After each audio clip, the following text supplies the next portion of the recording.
CPM സംസ്ഥാന സമ്മേളനത്തിൽ അവതരിപ്പിച്ച സംസ്ഥാന സെക്രട്ടേറിയറ്റ് പാനലിനെതിരെ വിയോജിപ്പ് രേഖപ്പെടുത്തി പി ജയരാജനും ജെ മേഴ്സിക്കുട്ടിയമ്മയും. പാനലിനോട് വിയോജിപ്പുണ്ടെങ്കിലും വോട്ടെടുപ്പ് ആവശ്യപ്പെടുന്നില്ലെന്ന് പി ജയരാജൻ സമ്മേളനത്തിൽ പറഞ്ഞു. തനിക്കും വിയോജിപ്പുണ്ടെന്ന് മേഴ്സിക്കുട്ടിയമ്മയും വ്യക്തമാക്കി. പി ജയരാജനെ ഒഴിവാക്കിയതിൽ സോഷ്യൽ മീഡിയ ഹാൻഡിലുകളിൽ വലിയ പ്രതിഷേധമുയരുകയാണ്.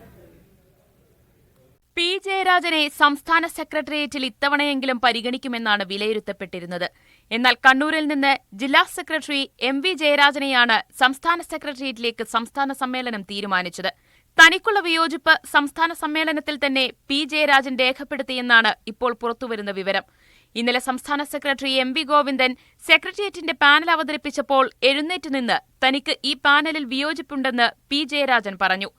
വിയോജിപ്പുണ്ടെങ്കിലും വോട്ടെടുപ്പ് താൻ ആവശ്യപ്പെടുന്നില്ല എന്നും പി ജയരാജൻ സമ്മേളനത്തിൽ പറഞ്ഞു. ഇതിന് പിന്നാലെ കൊല്ലത്ത് നിന്നുള്ള മുതിർന്ന നേതാവ് ജെ മേഴ്സിക്കുട്ടിയമ്മയും വിയോജിപ്പ് രേഖപ്പെടുത്തി. എന്നാൽ ഇരുവരും പരസ്യപ്രതികരണത്തിന് തയ്യാറായിട്ടില്ല. അതിനിടെ പി ജയരാജനെ ഒഴിവാക്കിയതിലെ അതൃപ്തി പരസ്യമാക്കി മകൻ ജെയിൻ രാജ് വാട്സ്ആപ്പ് സ്റ്റാറ്റസ് ഇട്ടു. വർത്തമാനകാല ഇന്ത്യയിൽ മറിച്ചൊരു വിധിയുണ്ടാകുമെന്ന് നിഷ്കളങ്കരെ നിങ്ങൾ പ്രതീക്ഷിച്ചിരുന്നോ എന്ന M സ്വരാജിന്റെ പഴയ ഫേസ്ബുക്ക് പോസ്റ്റാണ് ജെയിൻ രാജ് സ്റ്റാറ്റസ് ആക്കിയത്. അതിനിടെ പി ജയരാജനെ ഒഴിവാക്കിയതിൽ പ്രതിഷേധവുമായി നിരവധി പ്രവർത്തകരും സമൂഹമാധ്യമങ്ങളിൽ രംഗത്തെത്തി. മീഡിയ 1 തിരുവനന്തപുരം.